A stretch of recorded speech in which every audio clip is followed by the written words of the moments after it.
안녕하십니까. 저는 공인회계사 김용석이라고 하고요.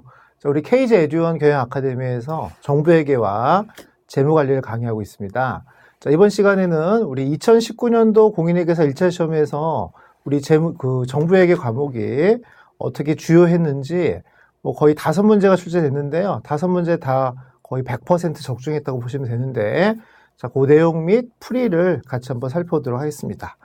일단 수험 전략 면에서도 거의 적중했다고 보시면 될 것 같은데요. 우리 회계학 전체 과목에서 우리 정부회계 같은 경우는 5문항이 출제되고요. 이제 수업 시간에 국가회계는 3개에서 한 4개 정도 출제되고, 지방자치단체는 1개에서 2개 정도 출제되고, 근데 계산형은 1문제 내고, 서술형은 4문제 낸다, 이렇게 설명드렸는데, 실제로 이번 시험에도 서술형이 4문제 나왔고, 계산형은 1문제가 나왔습니다. 국가 문제는 4문제가 나오고 지방자치단체 문제는 1문제가 나왔기 때문에 그래서 국가회계 위주로 공부했었던 그런 전략들은 주했다 보시면 되겠죠. 그 다음에 우리가 과거의 그 평균 합격 점수를 분석해 본 결과 2018년도까지의 그 평균 점수가 한 375점 정도 됐었지만 2019년도부터는 1700명이 아니고 2000명 정도를 선발을 하기 때문에 이거보다는 조금 더 낮을 수가 있다고 설명드렸는데요. 이번에 합격 점수는 368.5점으로 요 과거 평균보다는 좀 낮은 점수라고 보시면 될 것 같은데, 이런 경향은 2020년도에도 주요하다고 보시면 될 것 같습니다. 왜냐하면 응시 인원이 많아지다 보니까 과거에 이제 우리가 유예생들이라고 하죠. 공부를 좀 많이 오래 하신 분들이 쭉 빠져나가기 시작하면 그러면 응시 인원이 조금 늘어난다 하더라도 이 공부 시간이 짧으신 분들이 많다 보니까 실제로 그 점수 차이가 굉장히 심해질 수가 있고요. 그래서 합격 점수는 아무래도 올해 그 370점 그 밑에서 형성될 가능성이 크다고 보시면 되겠습니다. 어쨌든 이번 정부회계 그 공인회계사 시험은 제가 집필한 CPI 1차 시험 정부회계 교재에서 100% 적중했다고 보시면 될 것 같은데요. 거의 토시 하나 빼놓지 않고 똑같이 나왔기 때문에 그 내용을 여러분들하고 같이 한번 살펴보도록 하겠습니다. 이번 정부회계 시험은 좀 쉬웠던 이유가 뭐냐면 우리가 정부회계를 그 질문을 할 때는요. 옳은 것은, 옳지 않은 것은 이렇게 두 가지 스타일의 문제가 나올 수가 있는데요. 옳은 것은 하고 물어보면은 조금 난이도가 올라갑니다. 근데 옳지 않은 것은 하고 물어보면은 난이도가 좀 내려가는데, 네 문제 그 서술형 문제들은 다 옳지 않은 것은이라고 물어봤기 때문에 그런 의미에서도 난이도는 좀 낮았다고 보시면 될 것 같습니다. 우리 회계학 A형의 36번 문제부터 출발하는데요. 36번에서 뭐라고 물어봤냐면, 국가회계 기준에 관한 규칙에서 정하는 자산과 부채의 평가에 대한 설명 중에 옳지 아니한 것은 하고 물어봤는데요. 우리가 이거 다 풀어줄 수는 없기 때문에 그냥 우리 정답만 빨리 답을 하도록 하겠습니다. 그럼 정답은 5번입니다. 5번. 5번은 그 장기 연불 거래에서 발생할 수 있는 채권 채무 같은 경우는요. 당연히 명목 금액하고 현재 가치 차이가 중요하다면 명목 가액으로 평가하는 게 아니라 현재 가치로 평가하는 거는 우리 IFRS에서도 기본이라 보시면 되는데, 우리 정부회계에서도 기본적으로는 IFRS랑 유사한 규정을 가기로 했었죠. 이 내용은 어디 썼냐면요. 저희 교재 119페이지 가보시면 이런 문구가 있습니다. 그래서 9번에 채권의 현재 가치에 따른 평가를 보시면 마지막에 현재 가치로 평가한다. 문장도 똑같이 갖다 써놓고 마지막에 명목가액으로 평가한다로만 바꿔줬지만 수업 시간에 현재 가치로 평가했다라고 우리가 설명을 드렸고요. 또 우리 그 정규 수업 시간에도 마찬가지로 요 수업 과정에서 특히 저희 정부회계 수업은 칠판 강의가 아니라 화면에서 보시는 것처럼 이렇게 파워포인트 강의거든요. PPT 강의의 좋은 점은 교재를 똑같이 가져다 놓고 보니까 여러분들이 교재를 보면서 공부하시기가 좀 편하고요. 특히 정부회계 같은 경우는 계산 문제보다는 있던 서술형이라든가 또 여러분들이 2차에는 없는 과목이다 보니까 시간 투자를 좀 줄여주는 게 또 목표다 보니까 그럼 어떻게 하면 빠르게 여러분들을 학습시키기 위해서 이렇게 파워포인트 강의로 진행하고 있습니다. 그래서 파워포인트 강의할 때도 그렇죠. 굉장히 강조했었던 개념, 현재 가치로 평가해야 된다. 막 줄까지 쳐주면서 강조했던 개념인데 당연히 출제가 되었고 맞춰야겠죠. 이 정도는 맞춰주셔야 됩니다. 자, 37번도 마찬가지입니다. 자, 37번도 국가회계 기준에 관한 규칙에 대한 설명 중 옳지 아니한 것은 하고 물어봤습니다. 그래서 틀린 것만 답하시면 되는데, 자, 이제 국가회계를 아직 안 배우신 분들은 이 내용은 좀 어려울 수가 있습니다만, 뭐, 어렵다 하더라도 교재에서 어떻게 똑같이 나오는지 한번 봐주시면 좋을 것 같아요. 자, 정답은 3번인데요. 일단 같이 한번 읽어보죠. 자, 중앙관서 또는 기금의 그 재정운용표를 통합해서 작성하는, 자, 국가의 재정운용표. 우리가 국가의 재무제표 중에 기업은 손익계산서라고 합니다만, 우리 국가회계에서는 재정운용표라고 하는데요. 중앙관서 또는 기금이 만드는 재정운용표가 있고요. 국가가 만드는 재정운용표가 있습니다. 그래서 이제 그 포맷이 좀 달라요. 근데 이제 국가 재정운용표는 하고 물어본 거죠. 그럼 국가 재정운용표는 내부 거래를 제거해서 작성하다. 여기까지는 맞는 표현이고요. 그 다음에 재정운용 순환과 비교한 수익, 재정운용 결과로 구분한다까지도 맞는 표현입니다. 그럼 뭐가 틀렸냐면 재정운용 결과를 중앙관서별로 구분해서 표시한다 이렇게 설명하고 있습니다만 실제 이제 우리 교재를 한번 볼까요? 교재 67페이지 3장에 가보시면 국가의 재정운용표라고 해놓고 재정운용표 구조라고 해서 똑같이 설명을 했습니다만 마지막에 파란색으로 뭐라고 강조해놓고 있습니까? 그렇죠? 재정운용 순원과를 중앙관서별로 구분해서 표시하는 거지 재정운용 결과를 그렇게 하는 거 아니죠. 그래서 그 재정운용 순원가를 중앙관서별로 표시를 하고 그 재정운용 순원가에서 비교한 수익 같은 경우는 총액으로 대응을 해서 재정운용 결과는 총액으로 나오는 것이지 중앙관서별로 표시하는 건 아닙니다. 자, 이 부분은 또 우리 그 파워포인트 강의에서 양식을 보여드리면서 여기서 파워포인트 강의의 좋은 점이 뭐냐면 바로 이렇게 포맷을 같이 보면서 정리할 수가 있기 때문에 칠판 강의는 그게 힘들잖아요. 그죠? 그래서 파워포인트 강의로 하게 되면 이런 부분들이 굉장히 파워풀한데요. 그러면 자, 이게 해상도가 좀 떨어져서 잘 안 보이시겠지만 이 재정운용 순원가는 대통령실, 행정안전부 이런 식으로 중앙관서별로 한번 표시하고요. 그 다음에 이제 비교한 수익하고 재정운용 결과는 총액으로 보여주는 것이죠. 그럼 문장으로만 보는 거랑 이렇게 실제 재무제표 양식을 가서 한번 들여다보면 머릿속에 각인이 되어 있기 때문에 그럼 수업 시간에 이런 포맷을 한번 보신 분들은 실제 시험장 가서 그렇죠? 재정운영 순원가가 중앙관서별로 돼 있어야지 재정운영 결과가 중앙관서별로 돼 있다는 거는 틀렸다라고 금방 찾아낼 수가 있을 겁니다. 그래서 우리 그 67페이지에 있었던 내용을 기반으로 보시면 되고 또 우리 수업 시간에서 파워포인트 강의에서 굉장히 강조했었던 내용이 출제된 거라고 보시면 될 것 같아요. 자, 이번에는 38번 문제인데요. 자, 38번 문제는 자, 국가회계 기준에 관한 규칙과 지방자치단체 회계 기준에 관한 규칙에 대한 설명 중 옳지 아니한 것은 하고 물어봤습니다. 자, 이것도 이제 틀린 것만 같이 설명드리면 정답은 2번인데요. 자, 국가의 일반 유형자산 및 사회 기반 시설에 대한 사용 수익권은 재정상태표에 부채를 표시한다고 되어 있다. 이렇게 표현하고 있는데요. 일단 정부회계를 아직 안 배우신 분들은 사용수익권이라는 거는 뭐 배우지 않은 그 내용이겠습니다만 정부회계를 배우게 되면 또 아주 그 중요한 내용으로 같이 한번 배우게 되어 있습니다. 자, 일단 우리 교재 117페이지 가보시면 이런 모양 그 유형 그 문장이 있는데요. 자, 우리 일반 유형자산은 일단 정액법 등을 적용해서 감가상각을 하고요. 그 다음에 일반 유형자산에 관련된 사용수익권은 자, 부채가 아니고 자산의 차감 항목으로 표시하는 거죠. 자산의 차감 항목. 우리가 기업회계에서 감가상각 누계액을 유형자산의 자산의 차감 항목으로 하듯이 정부회계에서는 그 감가상각 누계액도 있습니다만 사용수익권이라는 걸 측정해서 이 부분도 자산의 차감 항목으로 설정하도록 되어 있습니다.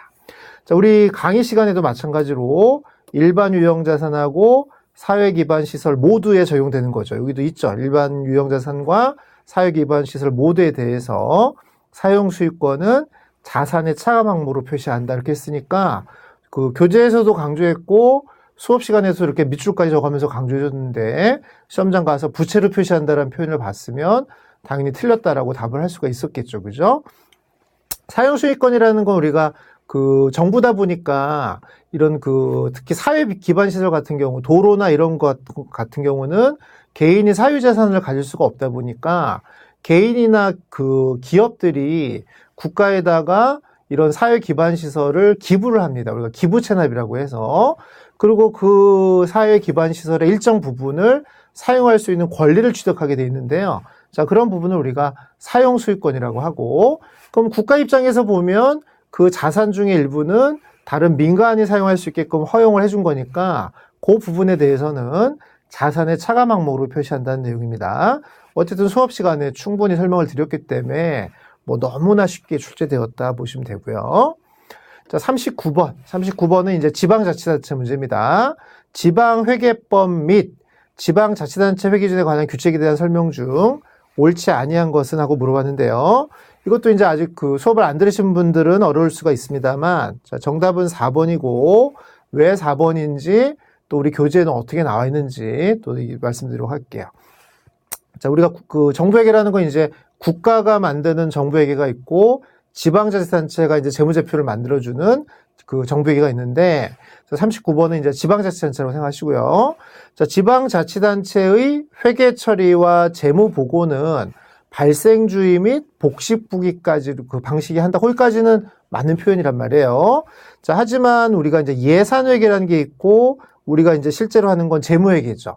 그럼 우리가 이제 그 발생주의 복식부기 이전에 정부에서 먼저 했었던 회계가 예산회계다 보니까 그 발생주의를 도입한다 하더라도 과거의 예산회계를 없앨 수는 없습니다. 그래서 예산회계는 기본으로 하면서 발생주의로 재무제표를 만들라는 거죠.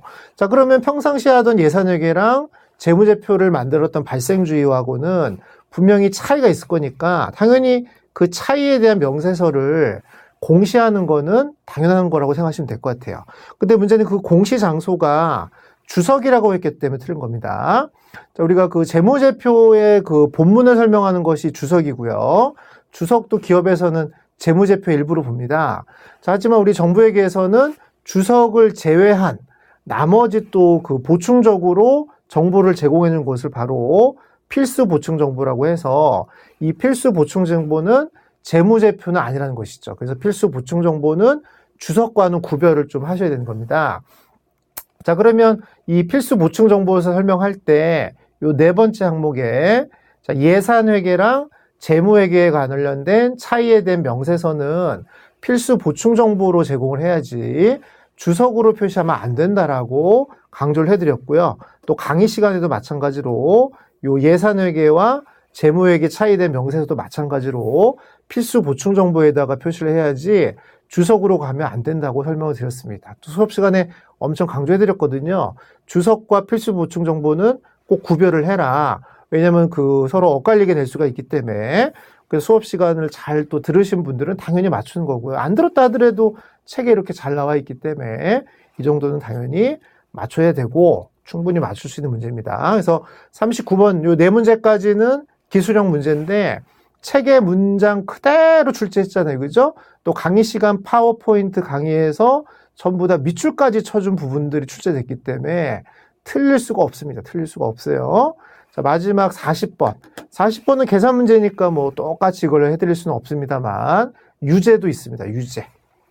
그래서 40번을 일단 같이 풀 거니까 그 자료 보시면 다음은 중앙건서 A부처에 X1년도 재무제표를 작성해 한 자료인데요.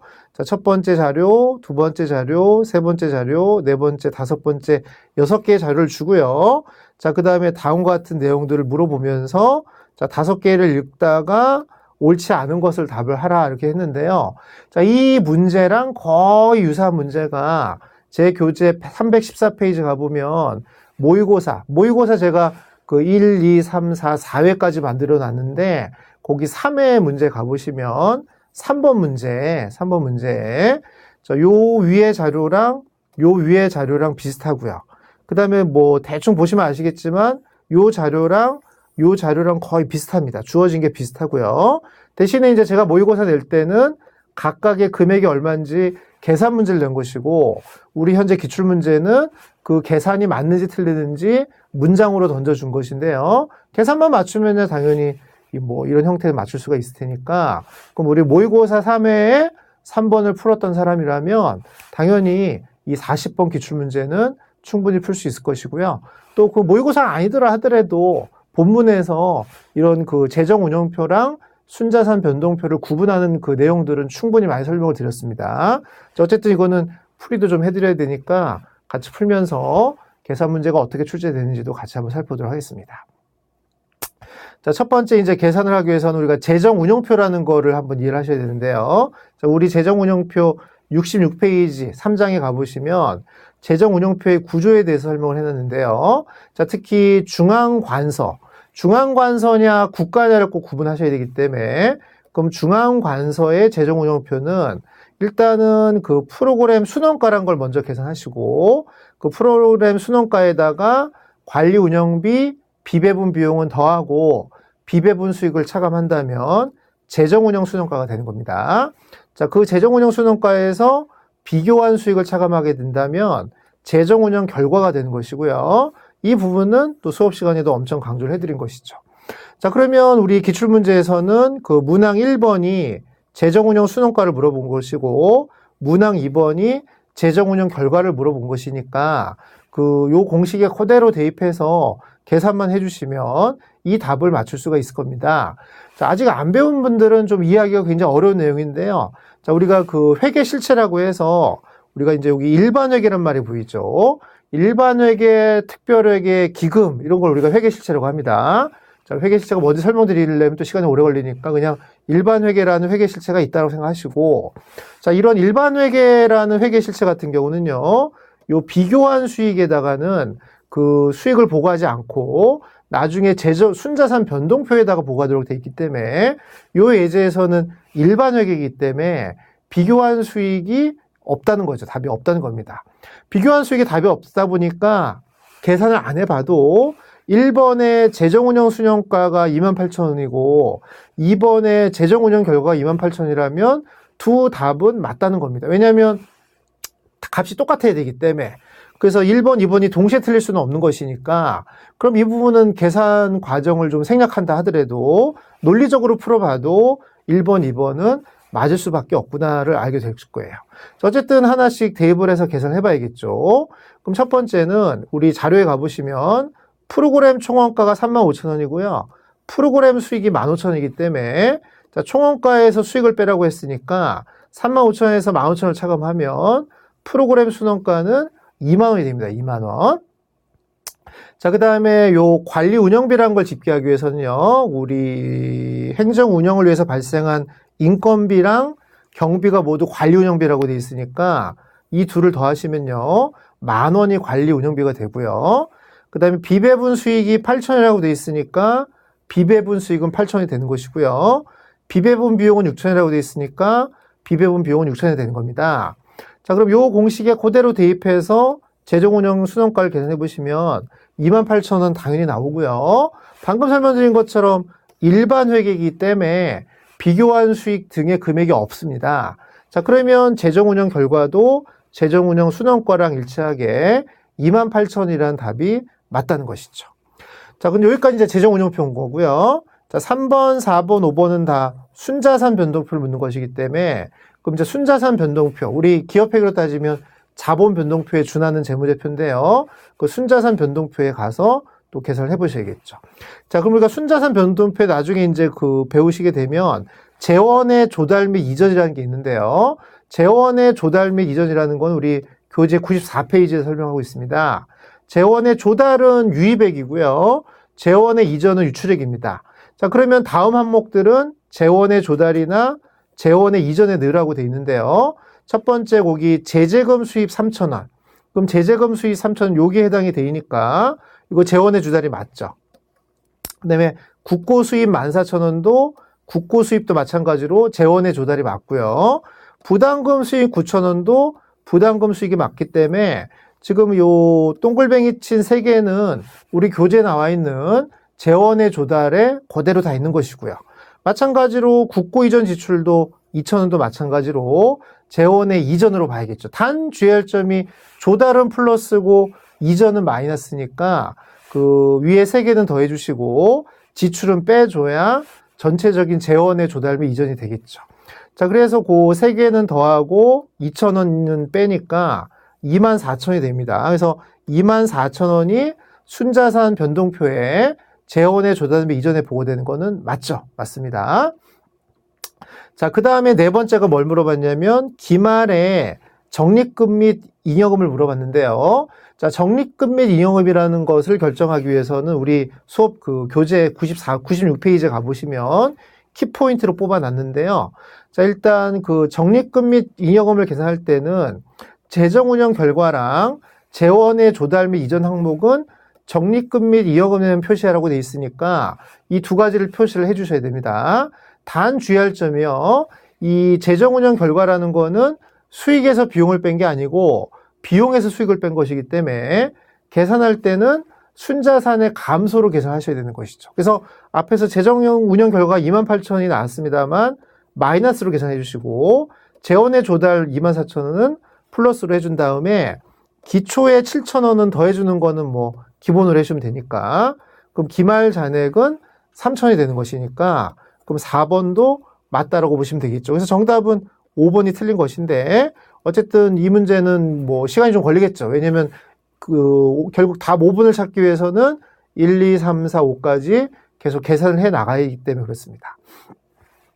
자, 그 다음에 이제 마지막 5번. 자, 순자산 변동표에 기말 순자산을 구하라고 하면 기초 순자산에다가 재정운영 결과는 빼주고 재원의 조달 및 이전 더해주는데 조정 항목도 더해주셔야 돼요. 그럼 앞에서 기초 순자산은 10,000원이고요. 대신 재정운영 결과는 빼주고 재원의 조달 및 이전은 더해준 건데 조정 항목이 뭐냐 이거죠. 조정 항목. 자, 그럼 우리 교재 96페이지 가보시면 조정 항목들을 쫙 리스트업을 해줬습니다. 조정 항목은 나중에 또 배워보시면 알겠지만 우리 IFRS에 기타 포괄 손익 누계액하고 많이 겹치는데요. 자, 그럼 우리 주어진 자료 중에 마지막에 뭐라고 되어 있냐면 파생 상품에서 발생한 평가 손실인데, 자, 이거는 미래의 현금 흐름 위험 회피를 변동 위험을 회피하는 계약이라고 되어 있겠으니까 마찬가지로 우리도 그 교재에 가보시면 파생 상품 평가 손익 중에 현금 흐름 위험 회피에게서 위험 회피에 대한 효과적인 부분이라고 설명드렸습니다. 자, 그렇다면 이 부분은 조정 항목이 맞는 것이고요. 대신에 평가 손실이니까 플러스가 아니라 마이너스라고 해야겠죠. 마이너스. 그래서 조정 항목은 참 여기 3,000원이 아니고 4,000원이죠. 죄송해요. 4,000원이니까 여기다 4,000원을 차감해 주시면 되겠습니다. 자, 그래서 그걸 정산을 쭉 잘 해주시면 자, 10,000원에서 요 28,000원을 빼고 24,000원을 더해 주시면은 자, 그럼 6,000원이 되겠죠. 6,000원에서 요 평가 손실 4,000원을 차감하게 되면 2,000원이 답이죠. 22,000원이 답인데 뭐 말도 안 되게 58,000원이라고 했으니까 어마어마하게 틀린 거니까 정답은 5번이다 이렇게 하시면 돼요. 그래서 5번에 이 58,000원이란 큰 금액이 나오게 된 이유는 재정운영 결과를 더하면 이렇게 됩니다. 앞서 설명드린 것처럼 재정운영 결과는 마이너스로 계산하기로 약속을 했는데 이걸 잘못 계산해서 플러스로 계산하면 이런 결과가 나올 수 있다고 보시면 될 것 같아요. 자, 여기까지 해서 자, 우리 2019년도 정부에게 공인회계사 1차 시험에서 같이 읽어보시니까 진짜 적중했잖아요. 그죠? 5문제 전부 교재에서. 그것도 아주 구석에서 나온 게 아니고 수업 시간에 다 밑줄까지 줘가면서 강조했던 문제이기 때문에 그 정부회계를 좀 잘만 공부했더라면 비록 공부 시간이 좀 짧다 하더라도 2019년도에 합격 점수가 368.5점으로 과거 평균보다 낮아졌잖아요. 자, 그런 상태에서 정부회계 5개 다 맞춰주셨으면 쉽게 합격할 수가 있었었는데 하여튼 이 정부회계는 이번 2019년도는 어렵게 출제가 안 되어서 저희 책에서 거의 100% 적중했다고 봐주시면 될 것 같습니다. 자, 여기까지 해서 그러면 우리 정부회계 2019 적중 피드백 강의를 마치도록 하겠습니다.